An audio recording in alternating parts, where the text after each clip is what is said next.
नमस्कार, मैं रवीश कुमार। अमृतसर का जो कुछ भी वर्तमान है वो इसका इतिहास ही है और ये वर्तमान भी आपके पास दो तरीके से पहुंचता है। एक तरीका मीडिया जिसे पहुंचाता है और इसे पहुंचाने के लिए वो यहाँ का छोला कुलचा, खाने पीने के सामानों और धार्मिक प्रतिष्ठानों का सहारा लेता है।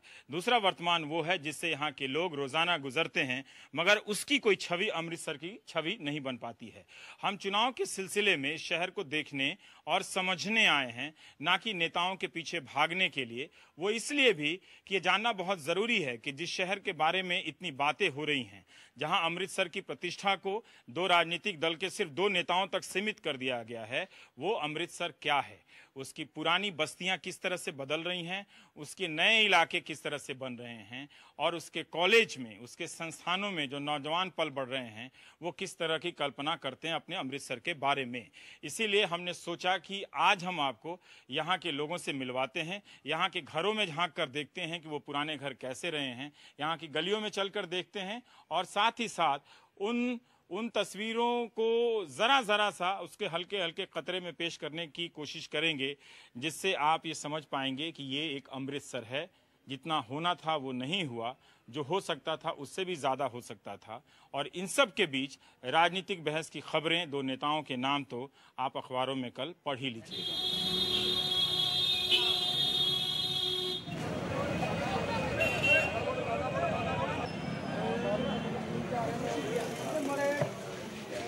ये चाय की केतली है आपकी? ये पीतल की है? नहीं, तांबे की है। हाँ? तांबे की है? ऐसी तो केतली मैंने पहली बार देखी है। यार ये 30 साल पहले बनी हुई है। ये 30 साल पे पुराने केतली है? कमाल है। अभी ऐसी मिलेगी? नहीं, अब कहाँ बनती है, ऐसी बनती भी नहीं है। कहाँ? 1000 रुपये किलो तांबा हो गया। कौन बनाया? 1000 रुपए किलो तांबा? 500 तांबा 500 बनवाई है। जब 60 रुपये किलो तांबा था तब बनवाई थी आपने? तो 30 साल से आप चाय हाँ, मैं 1972 का भी यहाँ हूँ भाई। 1972 से आप यहाँ पर बैठ के चाय बेच रहे हैं। और क्या क्या बदला आपकी जिंदगी में अंकल जी?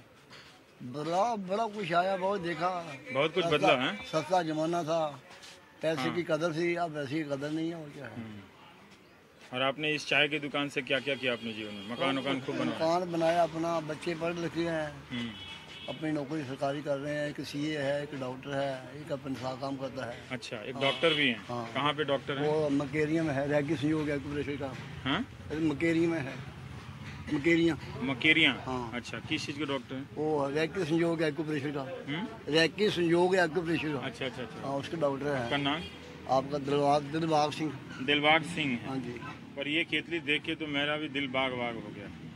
और आपकी गली में आके एक बात का एहसास हुआ कि जैसे जामा मस्जिद जाएं आप तो वहाँ जो वर्ल्ड सिटी है फसीलवन है ना, और अमृतसर स्वर्ण मंदिर के आसपास जो वर्ल्ड सिटी है फसीलवन, उन दोनों की जिंदगी के तौर तरीकों में कोई अंतर नहीं।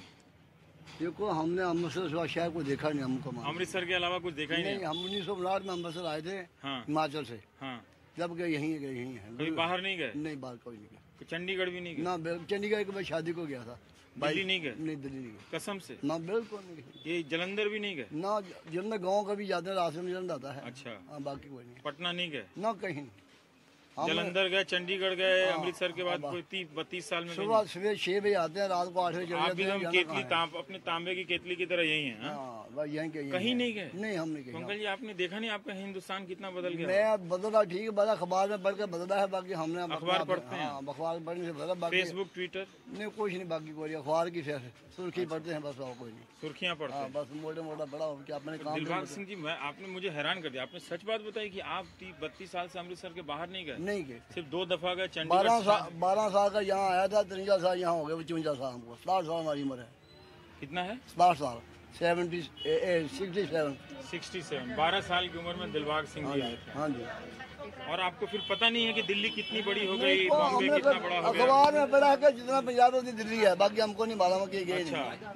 हम नहीं गए, कहीं गए ही नहीं? सुबह 6 बजे दुकान से रात को 8 बजे चले। आपको ये तो पता चलता है कौन प्रधानमंत्री बन गया, कौन हट हाँ, गया? ये तो देखो ये तो अपने अखबार में पढ़ते हैं। जवाहरलाल प्रधानमंत्री था, उसके बाद शराबा शादी आ गया। नहीं, मैं आपका टेस्ट नहीं ले रहा जीके का, ये तो है। वो तो आप जानते ही ये हैं। तो अखबार में सब बच्चे हैं। लेकिन मैं हैरान हूँ दिलबाग सिंह जी कि आप 32 साल में सिर्फ 2 दफा अमृतसर से, और आप सही सही बोल रहे हैं। कोई समधियाने समधी के यहाँ भी नहीं गए आप? कोई तीर्थ व्रत करने भी नहीं गए? तीर्थ करी बाबा बालनाथ मंदिर गए या वैष्णो देवी का गए हैं। हाँ, बाकी तो अभी तो आप बोले कि बाहर नहीं गए, लेकिन आप वैष्णो देवी भी चले गए, जलंधर भी चले गए और चंडीगढ़ भी चले गए। मोटा मोटी कि एक आपसे मुलाकात हुई कि ऐसे भी लोग हैं इस देश में। और ठीक आप ही की तरह पहाड़गंज में मुझे एक ऐसे शख्स से मुलाकात हुई थी कि जिसने उस पहाड़गंज के दायरे से कभी ज़िंदगी में कभी वो अपना कदम ही नहीं रखा। उसको पता ही नहीं था कि एम्स के पास इतना बड़ा फ्लाईओवर बन गया है। देख लीजिए।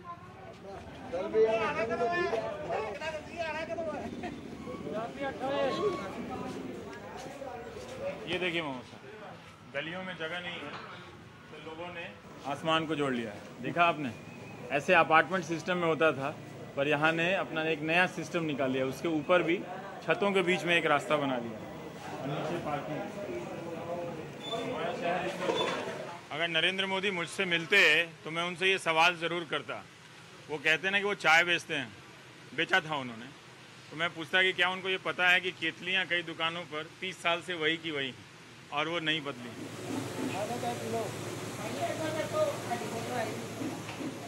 ऊपर चलें? छत पर भी है बैठने का इंतजाम?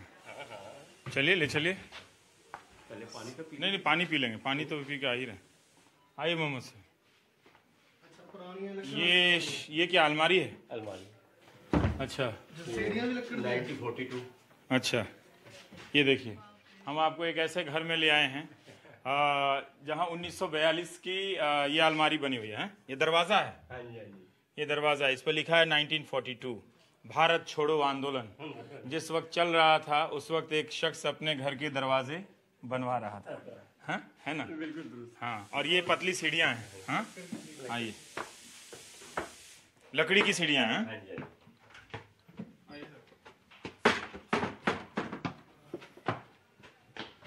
और ऊपर ये है आपका घर। हाँ जी, यहाँ फैमिली रहती है। हाँ जी, हाँ जी, हाँ जी। और आपका नाम तो मैंने पूछा नहीं। कृष्ण तलवार। कृष्ण तलवार जी। और आपका पैदाइश यहीं हुई है? यही। पिछले आपकी जो मेमोरी है उसके पिछले 40 सालों में ये मोहल्ला कितना बदल गया होगा, अमृतसर कितना बदल गया होगा उसके लिए? अमृतसर यहाँ पहले सारे रेजिडेंस थे। सारे सभी रेजिडेंस। जिसका मकान था वो यहाँ रहता था। जिसका अब मकान। क्या हो गया सारे में? अब ये सारा कमर्शियल हो गया। सारा कमर्शियल हो गया। अच्छा। हाँ जी, सारा। और आप बता रहे थे कि यहाँ पर सोने चांदी की दुकानें काफी हैं, है ना? और उसमें काम करने वाले मजदूरों के कारण यहाँ पे कोई 20 से 25 हजार बंगाली आ गए। बंगाली। अच्छा, तो पंजाबियों के गढ़ में 25 हजार बंगालियों का एक तरह से दबदबा है यहाँ पे, है ना? पर वो कहीं दिखाई नहीं देते, वो अपना चुपचाप काम करते हैं, अपने काम से मतलब रखते हैं। पर यहाँ पे एक मोहल्लादारी है यहाँ पे, है ना? कि कोई अच्छा खाना बना तो उनके यहाँ भी चला गया, उनके यहाँ से भी आ गया। लेकिन ये सब पुराने मकान जो हैं ये सब खंडहर जैसे हो गए।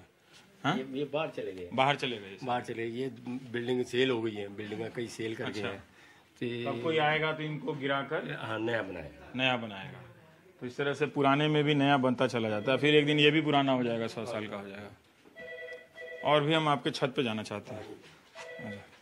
ये क्या है? ये क्या है? ये पहले जो हमारे बुजुर्ग थे ना, यहाँ नीचे कोई आया, कोई चीज सर्व करनी है, हमारे यहाँ से ही टोकरी होती थी, टोकरी से नीचे निकाल देते। अच्छा, तो जैसे चाय चली गई, नाश्ता चला गया, टोकरी अभी भी है? टोकरी तो फेंक मुंह दी, अब तो अच्छा परिवर्तन हो गया ना। हाँ, तो इसको लेकिन आपने बंद नहीं किया, सिर्फ लकड़ी डाली? बंद नहीं किया। अच्छा, ओ, तो इससे जैसे मैं ये कॉपी गिरा हूँ ऐसे चला गया। हाँ, ये ऐसे चला गया, नीचे ड्राइंग रूम में आपका नाश्ता चला गया। तो ये आप ही के घर में था या ज्यादातर घरों में ऐसा था? नहीं, ये काफी घरों में जैसे हाँ? कईयों ने ऐसे ठीक है। रखे हुए हैं। हाँ, लोग सोच रहे होंगे कि मैं चुनाव के समय ये सब क्या दिखा रहा हूँ, लेकिन इसका एक मकसद है। जब तक आप उसके शहर को नहीं जानेंगे, उसके लोगों की तबीयत को नहीं जानेंगे, राजनीति को आप ठीक से नहीं समझ सकते हैं। ये जरूरी है। ये लकड़ी की सीढ़ी पर हम चढ़ के जा रहे हैं, जो 60-70 साल पुरानी सीढ़ी है ना? क्या बात है।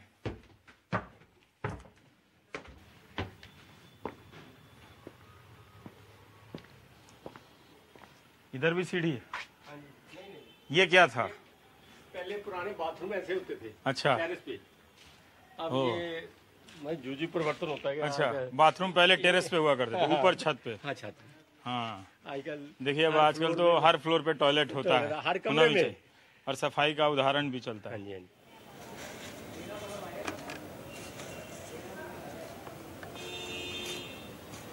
आगे इस तक नहीं रहता है, इधर तो गोल्डन टेम्पल भी है, यहाँ दिखता है। दिखता है ऊपर जाइए, आगे आ जाइए ऊपर जाइए।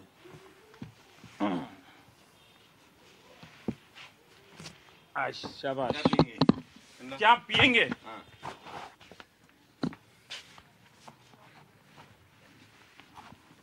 पानी ले बेटा, ठंडा पानी ले। ऐसी जगहों में लोग पतंग खूब उड़ाते हैं, जहाँ छतें जो है ना वो जमीन मैदान हो, तो वहाँ पे लोग पतंग उड़ाएंगे ही, पढ़ेंगे क्यों? बोलिए पतंग बहुत उड़ाता है, बहुत हाँ, नहीं उसको पतंग उड़ाना चाहिए, पढ़ना भी चाहिए। ये स्वर्ण मंदिर आप यहाँ से देखते हैं, हाँ? काल तक है वो, अकाल तख्त है, हाँ? अरे वाह। वो सीधा साहब है, वो वाला वो जो नहीं रहा। हाँ, तो रोज सुबह सुबह आपकी तो बल्ले बल्ले, हाँ बल्ले सुबह उठ के ही मन खुश हो जाता है। इधर ये टेम्पल है, दुर्गाना है, इधर हाँ। नीचे है तो थोड़ा। आप ये कह रहे हैं कि पहले काम करने वाले बाहर रहते थे, अब वो अंदर आ गए हैं, हाँ जो लेबर अंदर आ गई शहर के, हाँ, और जो जो जो, जो सिविल यहाँ वाले शिफ्ट होकर बाहर चले गए, लोग शहर से बाहर जा रहे हैं। लोग शहर से बाहर जाते और हैं। आपका आप क्यों रुके हुए हैं यहाँ? वो अपना जितना दायरा अपना बिजनेस बाजार हमारा निकट ही है, ओ। ही काम है। ये गुरु बाजार है हमारा, ज्वेलरी का मैन्युफैक्चरिंग करवाते हैं, निकल के। पर यहाँ रहते रहते घेटो जैसा कुछ होता है क्या? क्या मतलब? हाँ, जैसे पुरानी दिल्ली के बारे में लोग कहते हैं कि एक ही जगह रहते हैं, रहते रहते एक तरह की मन उब जाता है। उब जाता है। हाँ? है तो है लेकिन नहीं, वो उबने वाला बात अपने नहीं। वाला इधर पास ही जलियाना बाग है, हाँ इधर गोल्डन टेम्पल है, हाँ, उबने वाली क्या बात है, इधर ये साथ में दुर्गाना में, ये वो तो तो इतिहास है ना। इतिहास। आपका वर्तमान क्या है? शहर का वर्तमान क्या जाना है? तो चाहते हैं बाहर। आप यहीं रहती हैं? किस क्लास में पढ़ती हैं? एमए में पहुंच गई हैं? अरे बाप रे, अमृतसर में? तो एक बात बताइए कि जब आप कॉलेज में जाती हैं और बताती हैं कि आप ओल्ड सिटी में रहती हैं, उनका क्या रिएक्शन रहता है? Nothing but good, we like the old city. Hindi Hindi बोलो यार। हमें अच्छा लगता है ओल्ड सिटी में रहना, यहाँ की चहल पहल अच्छी लगती है हम अच्छी लगती है आपको? बाहर का शहर नहीं अच्छा लगता है? नो। चौड़ी सड़कें, रेड लाइट, तरह तरह के नियॉन साइन बोर्ड, ये सब अच्छे नहीं लगते? वो तो अच्छा है लेकिन एक सेफ्टी नहीं फील होती। यहाँ पे हम लोगों को लगता है कुछ सेफ्टी है, अपने लोग हैं।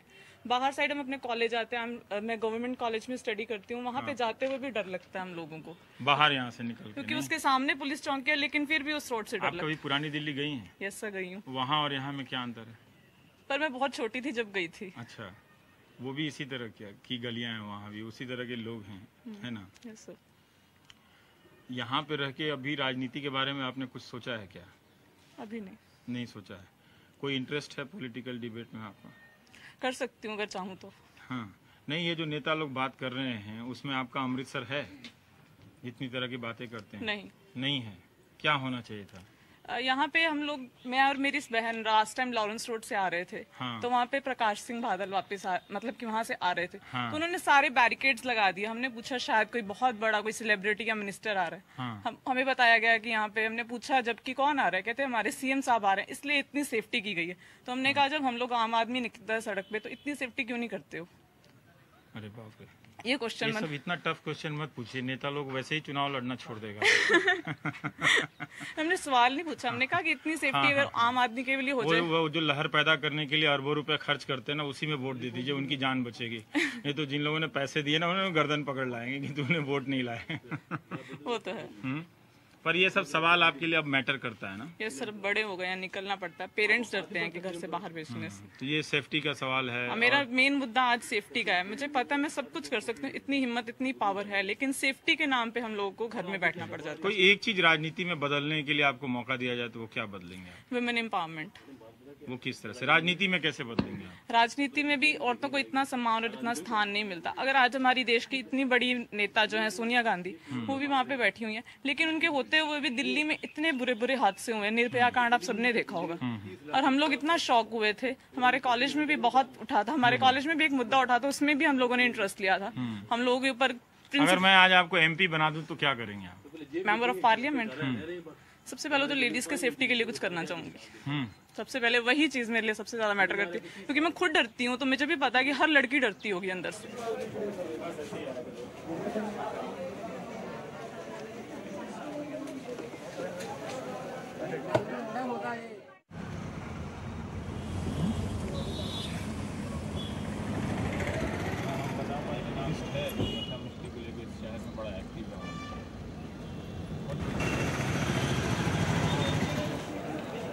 अमृतसर को लेके जो राजनीतिक बहस हो रही है उसमें अमृतसर के मुद्दे कितने हैं, या वो मुद्दे उन मुद्दों पे बहस हो रही है जिससे आपका कोई लेना देना नहीं है? एक्चुअली जो मेन मुद्दे हैं, जैसे लाइक अगर हम बात करें कि एम्प्लॉयमेंट की, या हम ड्रग की बात करें या एनवायरनमेंट की बात करें, उन पे कोई बात। एनवायरनमेंट को क्यों फोकस किया आपने? एनवायरनमेंट लेकिन अगर देखो, अगर आप अमृतसर की सड़कों पे देखो, इतना पोल्यूशन है, कोई बात ही नहीं कर रहा कि डेवलपमेंट के नाम पे हर कोई पेड़ काट रहा है, राइट, लेकिन वो कहीं लग भी रहे हैं। ये जो हम टीवी वाले आते हैं तो जैसे बनारस की एक छवि बनाते हैं तो अमृतसर की भी एक छवि बनाते हैं, ठीक है, कोई लस्सी पी रहा है, कोई छोला कुलचा खा रहा है, यही छवि है क्या? यही अमृतसर है क्या खाना? और क्या अमृतसर क्या है? अमृतसर भी एक इकोनॉमिक यूनिट है, एक पॉलिटिकल यूनिट है, सोशल यूनिट है। अलग अलग चीजों पर बात क्यों नहीं होती? 84 से बाद हमारा लाहौर सबसे बड़ा, एक बहुत बड़ा शहर है, वो अमृतसर और लाहौर ज्यादा इंडस्ट्री थी, वो इस एरिया में थी सारी इंडस्ट्री। जो माजा बेल्ट जो पाकिस्तान में चल गई और पंजाब में इसमें है। सबसे बड़ा इंडस्ट्री कपड़े की यहाँ थी, पंजाब खत्म हो गई, अब खत्म हो गई। कोई बात कर रहा है किसी भी कोई भी नहीं सर कहता है, कोई भी नहीं कहता भी यही इंडस्ट्री दोबारा ले आके थे बना। 100 से ऊपर सर उन सारी छवियों को हटा के ये खाने पीने की छवियां बना दिया। नहीं, Amritsar is a food city बोलते हैं, जैसे बाकी शहर के लोग खाते ही नहीं है। सर पैसा होगा तो खावांगे। हाँ, तो और क्या है? ठीक है, क्या चाहिए? एम्प्लॉयमेंट चाहिए, ये सब कोई बात नहीं होती। सर आप किसी के मुंह पर आपको इस बात को क्वेश्चन करते हैं ना कि जब मीडिया अमृतसर को फूड सिटी या इस तरह के पुराने इमेजेस में डालता है ना, कि उसको उसकी सोशल इकोनॉमिक प्रॉब्लम्स है, उनको क्यों हाईलाइट नहीं करते? अब उसको एक टूरिस्ट पॉइंट हॉली सिटी है, यहाँ वाघा बॉर्डर, यही सब क्यों दिखाते हैं? इसी बात पर ही क्यों बहस करते हैं? इंडिया में सर हर कोई बात सेकुलरिज्म की कर रहा है। हाँ। हर कोई लीडर बात सेकुलरिज्म पर करता है, पर इंडिया के सिटीजन्स को क्या ये सही पता है कि लीडर की बैकग्राउंड सेकुलरिज्म की थी या थ्योरेटिक की थी? क्या बात कही आपने, ये ताली है कि नहीं? हर नेता का बैकग्राउंड पता करना चाहिए कि वो नेता इस मुद्दे पर बोलने के लिए हकदार है कि नहीं है ना? पर एक बात मुझे बताइए कि सेकुलरिज्म को कई राजनीतिक दलों ने फेल किया है, उसे लेकर समझौता किया है, लेकिन क्या आपको लगता नहीं कि ये बहुत जरूरी हिस्सा है हमारे देश की राजनीति के लिए? हाँ जी सर, जैसे अगर सेकुलरिज्म इम्पोर्टेंट है क्योंकि जो हमारी इंडिया एक डाइवर्सिटी है, इसमें बहुत सारे एथिक्स हैं, एथनिक्स हैं, तो इंडिया में सेकुलरिज्म होना चाहिए। इंडिया में अगर सेकुलरिज्म होगा, सभी के जो रिप्रेजेंटेटिव होंगे इंडिया में होना चाहिए ना, होना चाहिए। भले ही उससे लेकर कुछ दलों ने समझौता किया हो, कुछ नेताओं ने धोखा दिया हो, लेकिन नागरिक को उसको महत्व देना चाहिए। आप ये कह रहे हैं ना? सर मैं ये कहना चाहता हूँ कि आप जैसे इस टाइम ये चला है कि लेफ्ट का एक मतलब कि जो है एक गैप क्रिएट किया उसने, कि वेस्ट बंगाल के अंदर क्रिएट किया तो टीएमसी आ गई, उसने ओवरऑल नेशन में क्रिएट किया तो आप आ गई, बट जो आपने भी वो गैप को फिल पूरी तरह नहीं कर पाई है। उसके अंदर जो डेफिशिएंसीज रही है वो बोल रहे हैं, वो करने कुछ नहीं है। आप देख लीजिए, अगर मनमोहन सिंह है तो वहाँ पे मनमोहनिक्स चला रहे हैं, दैट इज प्योरली। बट अगर आप मोदी का मॉडल देखें, वो भी प्रो कॉर्पोरेट है, उसके अंदर भी कोई डिफरेंस नहीं है कि उसके अंदर ये डिफरेंस हो कि या तो अलग हो। अगर आप सोचते हो कि आप 100 मेगा सिटीज बना के, सिर्फ 100 मेगा सिटीज बना के आप एक देश को डेवलप कर दोगे, तो जो 83% जो भारत की जनता जो गरीब है उसका उससे कोई फायदा नहीं होगा। डेवलपमेंट का मतलब आप देखिए कि सड़कों पे इतना प्रदूषण है, उसके बारे में भी कोई बात नहीं करता है। बात भी नहीं करता, और कोई इंडस्ट्रियल डेवलपमेंट के भी कोई अगर कह दे कि हम रोजगार बढ़ा देंगे तो उससे भी रोजगार नहीं बढ़ जाता है, नहीं बढ़, इसकी तो एक बुनियाद होती है। मैं थोड़ा सा जानना चाहता हूँ, ये जो बातें हो रही हैं, इतना अतीत का, इतना हिस्ट्री का, उससे आपको क्या लेना देना है? मैं आपसे पहले एक्सप्लेन करना चाहता हूँ कि लास्ट वीक आपके ही सर्वे कराया था पंजाब में related 80% youth are totally addicted in drugs and 70% of Punjab is totally about to the belt of the cancer. तो बेसिकली हमारे यहाँ यूथ पंजाब में है कि जो फोर फादर है ना, कि continually Kali dal like that, तो वो उसको ही फॉलो कर रहे हैं। कि वो ये नहीं है कि जैसे आप है, यंग जनरेशन इसलिए है नहीं कि यूनिवर्सिटी लेवल में भी नहीं किसी को अवेयरनेस है कि हमने इस लाइन में जाना है, जो क्या आपको वोटिंग करनी है। तो आप लोग यहाँ पढ़ती हैं या पढ़ाती हैं? सर रिसर्च फेलो हैं। और आप अमृतसर में ही आपने पूरी पढ़ाई की? No sir, I am from Patiala. Amritsar में ज्वाइन किया पीएचडी में। और आपने? सर मैंने LLM यहाँ से किया और PhD कर रही हूँ। कभी आपको लगा कि आप अमृतसर से पढ़ाई कर रही हैं तो शायद दिल्ली या मुंबई के मुकाबले पीछे रह गई हैं, ऐसा कभी लगा आपको? हाँ ऐसा तो है, डेफिनेटली। क्यों ऐसा लगता है आपको? सर यहाँ पे एनवायरनमेंट भी कुछ ऐसा होता है यूनिवर्सिटीज का, बाहर कुछ तो यहाँ exposure काफी ज्यादा अच्छा होता है, बड़े अच्छी क्लासेस यहाँ पर नजर आती हैं, बिल्डिंग बहुत बढ़िया है। नहीं सर, ऐसा होता है ना, जो स्टूडेंट है यहाँ से सारे वो सेम लेवल के हैं। अगर आप बाहर जाओ, आप कंपटीशन में ज्यादा पढ़ते हो और आपका माइंड डेवलप होता है। यहाँ पे सब इक्वल होते हैं, बस वही जो मेंढक होता है ना, ये एक पॉलिटिक्स कुएं में का। आप लोग का कोई इन्वॉल्वमेंट रहता है कि नहीं? नहीं सर, कुछ खास क्यों नहीं रहता है? मतलब इतना सब कुछ जो कुछ भी बदलना है उनके जरिए बदलना है, तो उसमें आप लोग हिस्सेदारी क्यों नहीं करते? सर हमारे पंजाब हाँ? में एक्चुअली पंजाब में इश्यूज ही नहीं बनते। एजुकेशन, जेंडर बहस है या वो चीजें इशू ही नहीं बनते। वो सब बनता है तब आप भागीदारी करते हैं, है ना? है ना? ये सारी जो कह रहे थे कि वो ब्लू स्टार हो गया तो मेमोरियल पर अपना स्टैंड करें, वही पोलराइजेशन जो पुराना है वही रहता है। ये प्रॉब्लम है। एक्चुअली सर पंजाब में कैंडिडेट को वोट नहीं डालते, कैंडिडेट किस पार्टी में है उसको वोट डालते हैं। ऐसा क्यों है? ऐसा हेरिडिटरी चला आ रहा है, जब हम देखा क्यों इतना हेरिडिटरी? आप कभी बदलेंगे नहीं क्या? मतलब हम बदलते हैं, लेकिन हमारे जो घर वाले अगर वो फोर्स करें, उनको भी छोड़ के नहीं आ सकते ना। उनके साथ ही चलने, उनके साथ प्रेशर है, उन्होंने कह दिया हाँ कि श्रोमणी अकाली दल या कांग्रेस या किसी को डालना है, कोई स्पेसिफिक यंग वोटर का क्या मतलब हो गया जब डैडी ने पूछ के वोट देने हैं? हम तो अभी कोशिश कर रहे हैं, लेकिन जो पुराने चले आ रहे हैं अभी तक तो वही आ गया। अब नई जनरेशन आई है, अब नए वोट निकले, 18 साल से ऊपर सभी आए। अभी बदलाव तो राजनीति में ऐसे ही होता है ना कि आप वोटर को तो किसी पार्टी का नहीं होना चाहिए, कार्यकर्ता हो सकता है, वोटर किसी पार्टी को पीढ़ियों से वोट दे। अब जो लास्ट जगह था वो थोड़ा जनरेशन पीछे थी, अब जो नई जनरेशन आई है आफ्टर हम कह सकते हैं 90s, अब उनके वोट्स आई हैं, अब वो नया बदलाव आएगा, अब दिखना शुरू होगा। क्योंकि कोई लास्ट आपको लगता है कि वो जो यहाँ का यंग है वो अपने माँ बाप से अलग जाके अब कोशिश करेंगे, क्योंकि फ्रेंड सर्कल जहाँ कोई समझ कम्युनिकेशन या सोशल नेटवर्किंग इतना हो गया, हर किसी को अवेयरनेस है, थ्रू इंटरनेट ले लें या किसी और। वो क्या अवेयरनेस है? क्या अवेयरनेस है? कुछ राय बदली है आपकी? और सभी को पता चलता था, पहले ब्लाइंड फेस चलते थे कि हाँ कि कुछ देखना नहीं, जो आया सबकी। अब पता है कौन कितना हो रहा है। अगर नहीं इंटरनेट से इंफॉर्मेशन हर कैंडिडेट की मिल रही है, हर कोई अपने आप को फोकस करता है। फर्क पड़ता है क्या कि यहाँ का एमपी सरदार होना चाहिए? जहाँ से कोई फर्क नहीं पड़ता, बस ये इतना फर्क पड़ता है जो भी एमपी हो वो यहाँ का होना चाहिए, क्योंकि वो अटैच रहता है। अगर वो कहीं बाहर से आएगा, पटियाला से ला लो या दिल्ली से आ लो, वो क्या करेगा? मंथ वाइले ने मंथ एक बार जहाँ पे आ जाएगा, है ना, देख जाएगा, बाद में करेगा। जो यहाँ का होगा उसका यहाँ घर होगा, बंदा कभी ना हफ्ते में 1 या 2 बार तो यहाँ पे आएगा ही अपने फैमिली के पास, उसको मिल तो लेगा। पर इसमें एक बात जो इन्होंने कहा कि जिसकी कह रही थी कि मुद्दे नहीं उठते हैं हमारे, सर अनएम्प्लॉयमेंट भी, अनएम्प्लॉयमेंट के सवाल उठे तो ये सब होंगे, है ना? इकोनॉमिक पॉलिसी पर कोई बहस ही नहीं है पंजाब में, कोई बहस नहीं करता है। वो नेता लोग इतनी बड़ी बातें करते हैं जीडीपी वाली, ये इकोनॉमिक पॉलिसी नहीं है क्या? नहीं वो सर, वो तो एक जस्ट एक स्टेटमेंट है। स्टेटमेंट है, अच्छा। वो नेता हमें ये बताते हैं कि उन्होंने जीडीपी बता दिया, उनका वाला अच्छा था, इनका वाला खराब था, तो इकोनॉमिक पॉलिसी पे बहस हो गई। सर ऐसा कुछ नहीं है सर, जो ग्राउंड रियलिटीज है वो बिल्कुल डिफरेंट है। वो क्या है?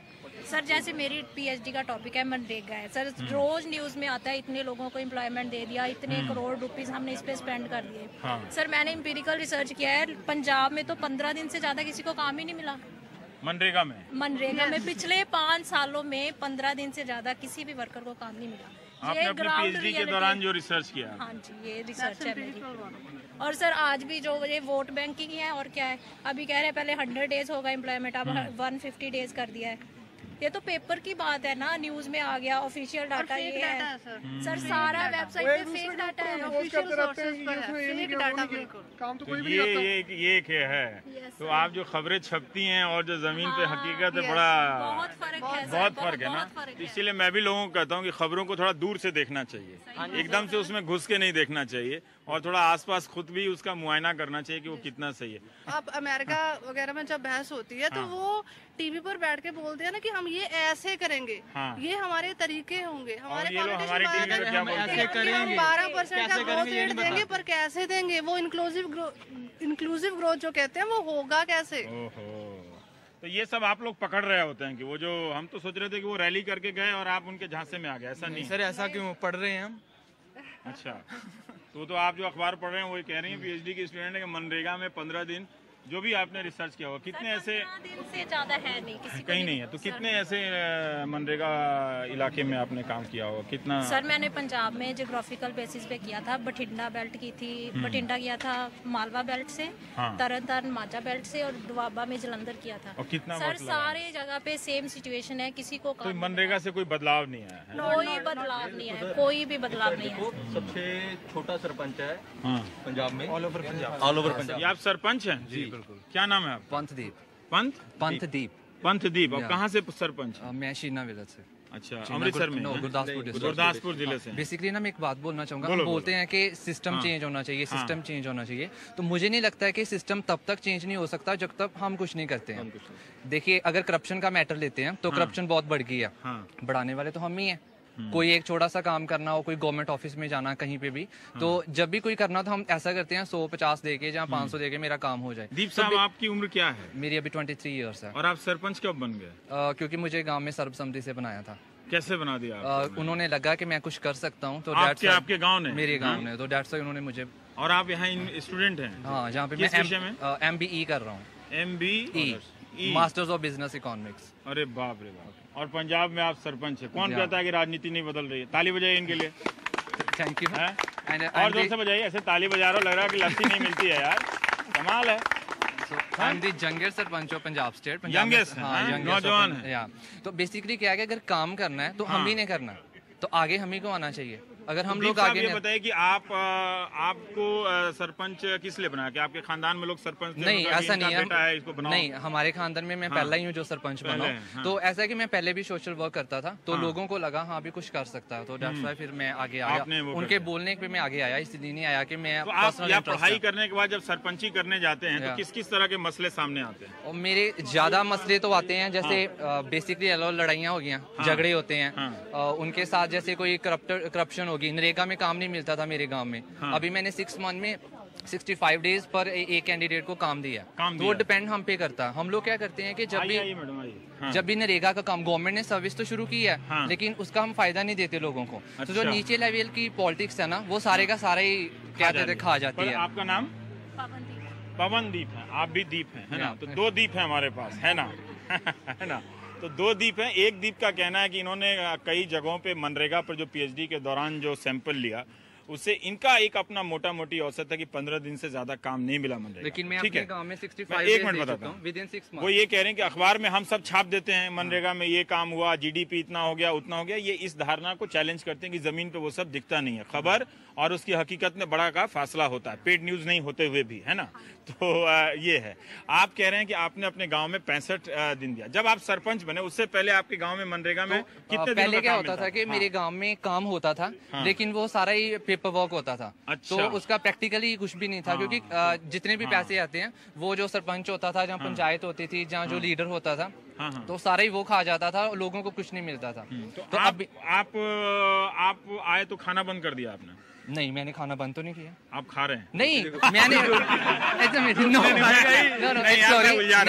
मैं खाना नरेगा में ऐसा होता है कि एक ना फूड भी हम प्रोवाइड करते हैं जो मजदूर होते हैं। लोगों के बीच घूमने से ही होता है, पता नहीं जैसे भगवान मिल जाते हैं वैसे कितना बढ़िया कैंडिडेट आप मिल गए। Okay, thank you. चालू कीजिए बात। बेसिकली ये है कि जड़ा काम देना ना, इस साढ़े डिपेंड होता है। आपने 65 दिन कैसे दिया? आपके पहले ये जो पवनदीप कह रही हैं कि 15 दिन मिलता है, आपके गांव में कितना दिन मिलता था आपसे सरपंच? मेरे गांव में अभी 6 मंथ्स हुए हैं मुझे सरपंच बने हुए, तो तब तक मैंने 65 डेज काम दिया। तो हम उससे पहले कोई रिकॉर्ड देखा? उससे पहले जो मैंने रिकॉर्ड देखा, जो RTI में इन्फॉर्मेशन पाई, तो रिकॉर्ड में मैं बताता हूँ कि धर्मशाला होती है, गांव में धर्मशाला बनी हुई है। वो राज्यसभा मेंबर ने भी ग्रांट दी है, विधानसभा ने भी दी है, लेकिन धर्मशाला गाँव में कहीं भी नहीं है, वो पेपर्स में है। क्या बात करते हैं? आपके गाँव में? अब मेरे गाँव में तो धर्मशाला कहीं भी नहीं है। तो ऐसा है कि डिपेंड करता मेरे, राज्यसभा का मेंबर ने भी उसमें ग्रांट दिया हुआ है, विधानसभा ने भी दी, विधानसभा का विधायक ने भी दिया, और धर्मशाला है ही नहीं। धर्मशाला उस जगह पे है ही नहीं है। मैंने आपको बताया ना, ये सिर्फ पेपर्स में है, ऑफिशियल डाटा में है, इतने लोगों को काम सभी लोगों को मैं कहता हूँ कि टीवी और अखबार से दूर रहना चाहिए। तो पंथदीप ये बताइए कि आपने 65 दिन कैसे किया? 150 दिन, 100 दिन तो अभी भी आप नहीं दे रहे हैं ना? नहीं, अभी मुझे बने भी 6 मंथ हुए ना, अभी पेंडिंग है। तो मेरी क्या काम देते हैं आप? जैसे फॉर एग्जाम्पल, हम जो लोग डेरों पे चले जाते हैं ना अपने खेतों में, उनके जो रास्ता उसको पक्का करते हैं, जो हमारी गलियां होती हैं, स्ट्रीट्स होती हैं, वहाँ पे स्कूल की बिल्डिंग बन रही है, वहाँ पे काम देता हूँ। तो जो भी पंचायत का काम है ना, तो मैं कोशिश करता हूँ कोई नरेगा में दूँ। ठीक है, ऐसा है कि पवनदीप ने कहा कि 15 लोगों को मिला है। मैं ये जानना चाहता हूँ कि चलिए ठीक है, कुछ बहुत सारे सरपंचों ने मिलकर उसको लूट लिया, उस योजना को फेल कर दिया। आप उस योजना में ताकत देखते हैं कि अगर आप 65 दिन दिया आपने किसी को मजदूरी, तो उसकी जिंदगी में कोई बदलाव आया, या आप लगता है कि ये योजना ठीक नहीं है? देखिए, ये ना हम पे डिपेंड करता है कि हमने लोगों को कैसे मोटिवेट करना है। हाँ। तो जो नरेगा में मेरे गांव में ग्रेजुएट लड़के हैं ना, वो भी काम करते हैं, मजदूरी करते हैं। जो ग्रेजुएट हैं, वैसे क्या होता है हमारे ट्रेडिशन क्या है पंजाब में कि जिसकी जमीन है जहाँ कोई और बिजनेस आ, तो वो काम करने हद तक महसूस करता। ये डिपेंड करता साडे ते। सो मैं मोटिवेट किया मेरे नरेगा दे ज्यादा ग्रेजुएशन के लोग भी काम करना। हाँ, ग्रेजुएशन के लोग भी। तो ताली बजनी चाहिए कि आपने ग्रेजुएट को भी सामान्य से सामान्य काम करने के लिए प्रेरित किया। अगर हमारे मजबूरी में नहीं, कई बार होता है कि असिस्टेंट PhD स्कॉलर रिक्शा चला रहा है ना, वो वाली कहानी नहीं। आपने उसको प्रेरित किया कि ये काम है, इसका सम्मान करना चाहिए, और वो ठीक है। तो बेसिकली ये है कि अगर नरेगा कामयाब हो सकती है, अगर चाहते हैं आप, अगर ਅਸੀਂ खुद नहीं चाहते। और क्या बदलाव किया पंडित साहब? अभी मैंने गांव में स्ट्रीट लाइट्स लगवाई हैं। आपने आपके गांव? हाँ, यहाँ से कितनी दूर है आपका? यहाँ पे 60 किलोमीटर। 60? रोज जाते आते हैं? मैं रोज आता हूँ, क्योंकि अगर मैं यहाँ पे हॉस्टल ज्वाइन करूँ तो फिर गाँव में मैं ध्यान नहीं दे पाता हूँ। आपने बताइए कि ऐसा सरपंच कब देखा है कि जो 60 किलोमीटर की दूरी पर, सही बताना, हम वेरीफाई नहीं कर रहे हैं, पता चला कि दूसरा स्टोरी निकल गया टीवी पे आने के बाद। हाँ, आप मेरा आई कार्ड देखो। हाँ, दोनों का। तो पंतदीप जो हैं वो 60 किलोमीटर की दूरी तय करके गुरु नानक देव यूनिवर्सिटी आते हैं। इसमें क्या लिखा हुआ है? गुरदासपुर जिले का। और ये यहाँ का आई कार्ड है? ये सरपंच का आई कार्ड है। ये सरपंच है भाई, सही में है, अब पता भी लिखा हुआ है। तो 60 किलोमीटर एक तरफ से है, 120 किलोमीटर ये नौजवान सफर करके मास्टर ऑफ बिजनेस इकोनॉमिक्स पढ़ने के लिए गुरु नानक देव यूनिवर्सिटी आते हैं। अपने गांव से जाते हैं और सरपंची करते हैं। और अपने गांव में इन्होंने स्ट्रीट लाइट्स लगवाई है, मनरेगा में मजदूरी के लिए 65 दिन किया है। और ये घोटाला पकड़ा है आपने कि वो धर्मशाला जिसमें राज्यसभा सांसद और विधायक दोनों ने फंड दिया और धर्मशाला जमीन पे नहीं। बात पे आर्ग्यू करूंगा, ये राज्यसभा मेंबर ने ग्रांट तो दी है, लेकिन गांव के जो पंचायत है ना, जैसे सरपंच है, उसने खाई होगी। मैं ये नहीं कह रहा हूँ कि जो राज्यसभा, वो एक बात अलग है, लेकिन उनका भी देखिए, अगर इतना सिस्टम बना हुआ है, इतना टायर सिस्टम है, इसके बाद भी घोटाला है, ठीक है। पर पंडित, मैं पता नहीं, मैं 2 दिनों से घूम रहा हूँ, हर समय एक उम्मीद की किरण दिख जाती है। आज आप दिख गए और मुझे बहुत खुशी हुई। मेरी कोई राजनीतिक पार्टी होती तो मैं पंडित को इसी चुनाव में MP का टिकट देता, लेकिन अभी आप 25 साल के नहीं हुए, है ना। ये यूनिवर्सिटी देखिए आप, यहाँ पर जो चेयर्स एस्टेब्लिश हुई हैं for research, there is not in a single chair dedicated secular history of Punjab, जो धर्म के बाहर की हिस्ट्री है। जितनी चेयर्स यहाँ पर यूनिवर्सिटी में आई हैं, गवर्नमेंट ने दिए चेयर्स, वो किसी न किसी फॉर्म में किसी रिलीजियस सेक्ट के साथ वाबस्ता है, जुड़े हुए हैं। हाँ, तो जैसे आप सेकुलर कह रहे थे, जैसे अगर किसी का होता तो वो कौन सा? जैसे पंजाब में अभी तक भी कोई भगत सिंह की चेयर नहीं है, यहाँ किसी यूनिवर्सिटी में, किसी भी नहीं। पंजाब में अगर कोई भगत सिंह के नाम पे कोई चेयर नहीं, अगर प्रपोज करे कोई, तो वो रिजेक्ट होगी, वो रिजेक्ट हो जाएगी, रिजेक्ट हो जाएगी। I am sure about that, I am sure about that. हम तो ये समझते थे कि यहाँ भगत सिंह के नाम लेते ही सारे आ जाएंगे। No, I am very sure about that. कितने चेयर होंगे अगर ऐसे यूनिवर्सिटी में? अंदाज़ जैसे हमारे मेरे ख्याल 6-7 तो हमारे होंगे, 6-7 हाँ, है ना। जैसे कबीर की है और नामदेव की है, नामधारी चेयर है, 3-4 तो मुझे अभी याद आ गई। हाँ, कबीर भी है, लेकिन भगत सिंह चेयर ना पंजाब में भी बनी है। And I can assure you कि जो भी सरकार आ जाए, चाहे अकाली BJP अभी है, चाहे कांग्रेस है, ये भगत सिंह की चेयर नहीं बनाएंगे, क्योंकि भगत सिंह की चेयर की रिसर्च होगी तो इनको खुद डर लगेगा। I am sure about that. तो इसीलिए आपने कहा कि भगत सिंह आइकन बन के रह गए, बस लोगों को देखने के लिए। हाँ, लोगों को देखने के लिए, और दिल्ली जाने वाली टैक्सियों के पीछे भगत सिंह की तस्वीर लगा दी गई है। ये